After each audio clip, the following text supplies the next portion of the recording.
নমস্কাৰ কৰ্মচাৰী আৰু পেঞ্চনৰ লগত জড়িত এটা গুৰুত্বপূৰ্ণ খবৰ ভিডিঅ'টোৰ যোগেদি জনাব বিচাৰিছোঁ। অষ্টম পে কমিশ্যন অতি সোনকালে আপোনাৰ আনুমানিক দৰমহা বৃদ্ধি আৰু ভাত্তাসমূহৰ বাবে এটা গাইড।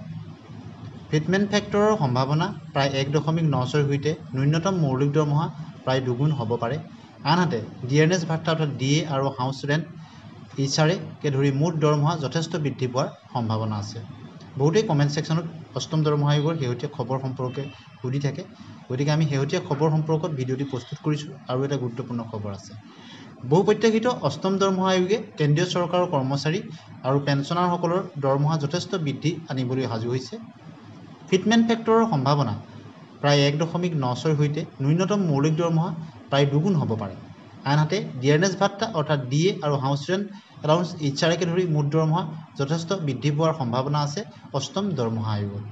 গতিকে 1/1/2026 পৰা কাৰ্যকৰী হোৱাৰ কথা অষ্টম দৰমহা আয়োগ। অষ্টম দৰমহা আয়োগ কাৰ্যকৰী 1/1/26 হ'লেও কিন্তু ৰূপায়ণৰ ক্ষেত্ৰত অৰ্থাৎ বাস্তৱিক ৰূপায়ণৰ ক্ষেত্ৰত কিছু পলম হ'ব পাৰে, 2027 পাবগৈ পাৰে, কিয়নো এতিয়ালৈকে সচিব আৰু সদস্যসকল নিৰ্বাচিত কৰা নাই। তথাপিতো যদি 1/1/27 পৰাও হয় তেতিয়াহ'লে 1/1/26 পৰাই বেনিফিটখিনি লাভ কৰিব। পৰৱৰ্তী সময়ত এবছৰৰ বকেয়া কৰ্মচাৰী আৰু পেঞ্চনাৰসকলে লাভ কৰিব, যাৰ দ্বাৰা 65 লাখৰো অধিক কৰ্মচাৰী আৰু পেঞ্চনাৰ উপকৃত হ'ব পাৰিব কেন্দ্ৰীয় চৰকাৰৰ।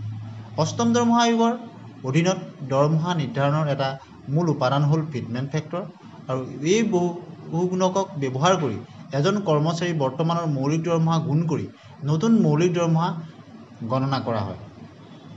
বুজিবলৈ হ'লে ষষ্ঠ দৰমহা আয়োগত এজন কৰ্মচাৰীৰ মৌলিক দৰমহা 18,000 টকাৰ পৰা 35,280 টকালৈ বৃদ্ধি পাব পাৰে।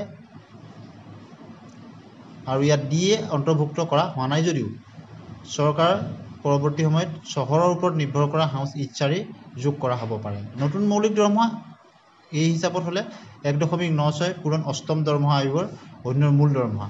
অষ্টম দৰমহা আয়োগত এনেদৰে গণনা কৰা হ'ব। এই সূত্ৰ ব্যৱহাৰ কৰি প্ৰথমৰ পৰা 18লৈকে সকলো স্তৰৰ মৌলিক দৰমহা বৃদ্ধি হ'ব পাৰে।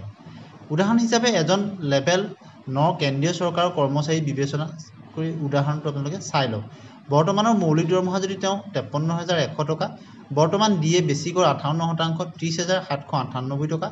দিল্লীৰ দৰে মেট্ৰ' চহৰৰ বাবে এইচআৰএ বেছিক 27%, 14,337 টকা, আৰু বৰ্তমানৰ মুঠ দৰমহা বেছিক ডিএ প্লাছ এইচআৰএ মিলাই 98,235 টকা হ'বগৈ।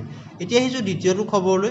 3 মাহৰ বৰ্ধিত ডিআৰৰ এৰিয়া 58%লৈ হ'ল, গতিকে এই মাহৰ কাৰেণ্টত আপোনালোকে লাভ কৰিব, পৰৱৰ্তী 3 মাহত আপোনালোকে এৰিয়াৰ হিচাপত লাভ কৰিব। বৰ্ধিত হাৰত 58% মৰগীয়া বানচ মৰগীয়া সকাহ অক্টোবৰ মাহৰ দৰমহা পেঞ্চনৰ সৈতে নৱেম্বৰ 2025ত দিয়া হ'ব, আৰু মৰগীয়া বানচ মৰগীয়া সকাহৰ বকেয়াসমূহ 1/7/2025 পৰা 30/9/2025লৈকে কাৰ্যকৰী হোৱালৈ 2025 চনৰ ডিচেম্বৰৰ পৰা জানুৱাৰী মাহলৈ আৰু ফেব্ৰুৱাৰী মাহত 3টা কিস্তিত লাভ কৰিব।